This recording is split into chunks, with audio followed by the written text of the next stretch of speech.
नमस्कार, मैं पंकज जायसवाल। टैक्स को लेके एक रिवॉल्यूशनरी थॉट आ रहा था, मैंने इसमें बहुत बार लिखा है। टैक्स में 2-3 ऐसे बड़े सुधार किए जा सकते हैं जिससे पब्लिक का पार्टिसिपेशन, पब्लिक का मोटिवेशन जो है उस पे बढ़ेगा।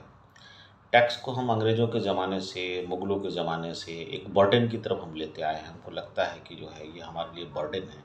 और कभी हमें फ़ील नहीं होता है कि ये पैसा जो है हम राष्ट्र निर्माण के लिए दे रहे हैं। जो ये सड़कें हैं, जो ये बिजली है, जो ये इंफ्रास्ट्रक्चर है, जो एयरपोर्ट है या जो हम पब्लिक ट्रांसपोर्ट यूज करते हैं या जो पुलिस स्टेशन है या डाक खाना है या हॉस्पिटल है या स्कूल है, जहाँ कहीं भी सरकारी कर्मचारी काम करते हैं उनकी सैलरी भी हम ही देते हैं और ये हम कभी फ़ील नहीं कर पाते हैं। आपको मैं बताऊँ ये जो फ़ील आया है ये हमारे जब भी मेरे खुद के भी फीलिंग्स हैं इसमें। जब इस कोरोना के बाद हमारी इनकम रुक गई थी और इस कोरोना पीरियड में जब हमारी आय नहीं थी और जब मुझे टैक्स पे करना पड़ा तो करीब 10 लाख से ऊपर का हमने टैक्स पे किया और वो पैसा लग रहा था कि जेब से गया है तो कहाँ गया है, सरकार को हमने दिया है और सरकार ने इसको यूज किया। फर्स्ट टाइम फील हुआ जब हमारा इनकमिंग बंद हुआ और ओनली आउटगोइंग हमें करना था। तब मुझे लगा अरे मैंने तो इस पूरे कोरोना पीरियड में जब सब जगह बंदी थी, इनकम नहीं थी, तो मैंने 10 लाख दे दिया। उसी तरह से हमारे कई दोस्त हैं जो 10 लाख 15 लाख रुपए इनकम टैक्स देते हैं या जीएसटी के रूप में वो मेहनत करते हैं, वस्तुओं का उत्पादन करते हैं, वो बेचते हैं और बेचने के साथ ही सरकार के लिए 18% जो है कलेक्ट करते हैं। तो अगर वो प्रोडक्शन ना करें, वो सर्विस ना करें तो 18% कैसे कलेक्ट करेंगे सरकार के? तो यानी सरकार के लिए भी वो काम करते हैं। तो वो भी 20-25 करोड़ रुपए वो जीएसटी जमा किया उन्होंने। तो कुल मिला के हमने देखा कि हमारे ही 3-4 दोस्तों का ग्रुप है, वो 20-25 करोड़ इस कोरोना पीरियड में भी सरकार को दिया है, लेकिन किसी को फीलिंग नहीं है कि हमने दिया है टैक्स, हमने राष्ट्र निर्माण में योगदान, क्योंकि 25 करोड़ से तो सरकार अपने डिस्क्रिशनरी एक्सपेंडिचर में प्रयोग कर रही है। तो हमारे 2-3 जो फंडामेंटल उसमें सुझाव है कि जो हम टैक्स पेमेंट करते हैं तो लेने और देने दोनों को फ़ील होना चाहिए कि राष्ट्र निर्माण में दिया गया हमारा योगदान है। ये जो राष्ट्र निर्माण का महायज्ञ है उसमें हमारी ये आहुति है और ये आहुति फ़ील होनी चाहिए, हमें भी फ़ील होनी चाहिए और सामने जितने भी गवर्नमेंट के रिसिपिएंट हैं या एंड यूज़र कौन होगा? वो पुलिस वाला होगा, वो चौराहे पे खड़ा ट्रैफिक पुलिस वाला होगा, वो सरकारी कर्मचारी होंगे, वो बेनिफिशियरी हैं इस टैक्स पेमेंट्स के। तो उनको फ़ील होना चाहिए कि जो टैक्स पेयर है एक्चुअली यही जो है मेन कंट्रीब्यूटर है हमारे सैलरी का, तो उनका जो रिस्पॉन्स है वो रिस्पेक्टिव हो जाएगा। अभी भी हमको देखते हैं कि कोई भी सरकारी कर्मचारी 90% केस में हम जैसा एक्सपेक्ट करते हैं वैसा सम्मान हमें नहीं मिलता है और हमें जैसा सिटीज़न का एक रिस्पेक्ट होता है, एक जैसे या पैसे देने वाले को जो रिस्पेक्ट होता है वो रिस्पेक्ट हमें नहीं मिलता। कोई भी चौराहे पे हाथ दे के हमें खड़ा रोक देता है। ट्रैफिक पुलिस का टोन आप देखिए तो वो जो है रिस्पेक्ट्स का नहीं होता या ड्यू रिस्पेक्ट्स का नहीं, रिस्पेक्ट्स का के अलावा एक ड्यू रिस्पेक्ट्स होता है, मतलब वो रिस्पेक्ट्स तो ड्यू ही है जो उसे देना चाहिए। तो वो ड्यू रिस्पेक्ट्स हमें ना तो पुलिस स्टेशन में मिलता है, ना ट्रैफिक पुलिस में मिलता है। हम सरकारी किसी दफ्तर में जाते हैं तो वहाँ भी ट्रीटमेंट हमें डाँट के लाइन में खड़ा करने के लिए बोला जाता है। तो जबकि हम टैक्सेस पे करते हैं, हमने सबसे ज़्यादा टैक्स पे किया है। तो हमको लगता है कि ये जो फ़ील है गवर्नमेंट को प्रयास करना चाहिए कैसे लोगों के अंदर आए और जो सबसे छोटा काम गवर्नमेंट कर सकती है वो जो ये आहुति है टैक्स के रूप में, टैक्स पेमेंट का नाम चेंज कर दे, राष्ट्र निर्माण जीएसटी, राष्ट्र निर्माण आयकर। ये छोटे से चेंजेस से ही जब हम पेमेंट करेंगे टैक्स का तो हमें फ़ील आएगा कि हाँ, हमने राष्ट्र निर्माण के लिए दिया हुआ है। तो राष्ट्र निर्माण आयकर, राष्ट्र निर्माण जीएसटी, छोटा-सा नाम का परिवर्तन ही लेने और देने दोनों की फ़ीलिंग में अंतर लाएगा।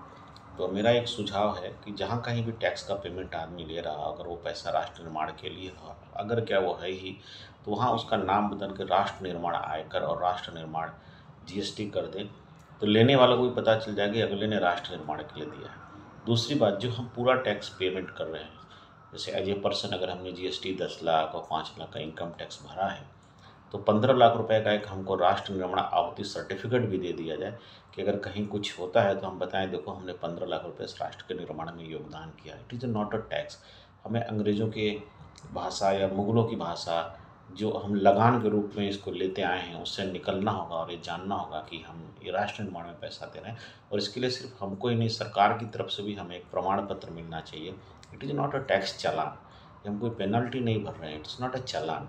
हम राष्ट्र निर्माण में कंट्रीब्यूशन कर रहे हैं तो इस कंट्रीब्यूशन का एक सर्टिफिकेट दे दे कि हाँ, पंकज जायसवाल ने इस वर्ष में 15 लाख रुपए का राष्ट्र निर्माण योगदान दिया है। और उस सर्टिफिकेट से कुछ इंसेंटिव्स या कुछ वरीयता, जैसे कहीं हमको लाइन नहीं लगाना पड़ेगा या कुछ ऐसे इंसेंटिव्स या कुछ वरीयता लिंक कर दे ताकि लोग मोटिवेट हों टैक्स पे करने के लिए। दूसरा जो मेरा एक सुझाव था कि टैक्स में भी डिस्क्रिशनरी गवर्नमेंट के पास है। जैसे हमने मान लीजिए 15 लाख रुपए दिए, तो 15 लाख रुपए में खर्चा कहाँ करना है सरकार डिसाइड करती है। हो सकता है हमको लगता है कि नहीं नहीं, कुछ योजनाओं पे सरकार को खर्चा करना चाहिए, या मेरी मन पसंदीदा योजना है, मान लीजिए कुछ वुमेन एम्पावरमेंट का है, चाइल्ड का है, हम चाहते हैं कि फ़ंड वहाँ यूज हो, तो हम डायरेक्ट उस सरकार की योजनाओं में फ़ंड करें और बाकी का पैसा हम इनकम टैक्स भरें। जैसे मेरी 10 लाख रुपए की सपोज करें इनकम टैक्स की लेबिलिटी है, तो सरकार को नियम लाना चाहिए कि जो एक टैक्स पेयर है वो 20% अपना टैक्स लेबिलिटी का वो अपने मन माफिक मन पसंदीदा योजनाओं को पे कर सकता है और उसको as good as tax treatment tax payment माना जाएगा। और 80% जो टैक्स पे करेगा उस पर गवर्नमेंट अपना डिस्क्रिशन यूज करेगी। तो अगर हम 10 लाख रुपया देते हैं तो 2 लाख रुपये हम अपनी मनपसंद की योजनाओं में, या हमारी म्यूनिसिपैलिटी है या जहाँ मैं रहता हूँ वहाँ का रोड है, सड़क है, वहाँ की बिजली है, कुछ ऐसे हैं जिसके लिए वहाँ की लोकल बॉडी को पैसा चाहिए या किसी सरकारी डिपार्टमेंट को पैसा चाहिए, तो मैं उस डिपार्टमेंट को डायरेक्ट उसको फंड करूँ और 80% हम रेगुलर टैक्स पेमेंट करूँ। तो जो पैसा घूम कर उनके पास जाना था हमने डायरेक्ट पेमेंट कर दिया, उनको फंड कलेक्ट हो गया, इमीडिएट वो काम चालू कर देंगे। और सपोज करिए कि उनके पास अगर ज़रूरत से ज़्यादा ओवर सब्सक्राइब्ड पैसा आ गया तो पैसे पे फिर सरकार अपने जनरल फंड में ट्रांसफ़र करे और अपने डिस्क्रिशनरी से खर्च करे। इससे क्या होगा कि पब्लिक ही डिसाइड कर लेगी कि उसको सबसे ज़रूरत किस चीज़ की है, किस योजनाओं की ज़रूरत है, वो उसको ओवर फंड कर देगी और उसके पास सफिशिएंट फंड आ जाएगा तो उस स्कीम की फंडिंग ईजी हो जाएगी। बाकी अगर ओवर सब्सक्राइब है तो सरकार अपने जनरल फंड में उस पैसे को ट्रांसफ़र करे और अपने डिस्क्रिप्शन से यूज करे। इससे तीसरा फ़ायदा क्या होगा कि लोकल बॉडी एम्पावरमेंट होगा, पंचायत एम्पावरमेंट होगा। जैसे किसी ग्राम पंचायत को पैसा चाहिए तो अपना पैसा जो है इस विधि से जो है रेज करके पैसा ले सकती है और ग्राम पंचायत के पास यदि पैसा ज़्यादा इकट्ठा हो जाता है तो फिर वो गवर्नमेंट को जनरल फंड में ट्रांसफ़र हो जाएगा और 20% तक ही व्यक्ति इस तरह का राइट एक्सरसाइज करेगा। तो ऐसा भी नहीं होगा कि सरकार के पास है सारे डिस्क्रिशनरी जो है पब्लिक के हाथ में आ गई। 20% पब्लिक के हाथ में आई लेकिन वो भी गवर्नमेंट के ही खाते में पैसा जा रहा है और ओवर सब्सक्राइब होने की स्थिति में वो फिर से ही गवर्नमेंट के पास आ रहा है। तो इस विधि से ग्राम पंचायत, नगर पंचायत या म्यूनिसिपैलिटी या मेट्रो अपने लिए भी फंड जनरेट कर सकते हैं और अपने यहाँ के रहीवासियों से, निवासियों से बोल सकते हैं कि आप पेमेंट करो, अपना जो आपका 20% का डिस्क्रिशनरी दिया गया है उसके तहत आप जो है अपने मोहल्ले की सड़कों के लिए या अपने मोहल्ले में हॉस्पिटल बनना उसके लिए या कोई यूटिलिटी आप कॉमन बनाना चाहते हैं जो साधारण आम सभा में पास हो गया उसके लिए आप जो है पैसा पेमेंट करिए। ये 20% जो आपका डिस्क्रिशनरी टैक्स का दिया जाने वाला उसमें काउंट होगा और आप इसका बेनिफिट ले लेंगे। एटीजी की नहीं, एटीसी सीधे सीधे इसको टैक्स ट्रीटमेंट माना जाए क्योंकि ये सीधे सीधे उसी के पास जा रहा है जहाँ पे सरकार टैक्स लेने के बाद फंड और बजटरी एलोकेट करने वाली थी, क्योंकि हम उसी बजटरी एलोकेटेड फंड पे को हम फंड कर रहे हैं जहाँ ये घूम के पैसा जाने वाला था। तो मेरे हिसाब से जो है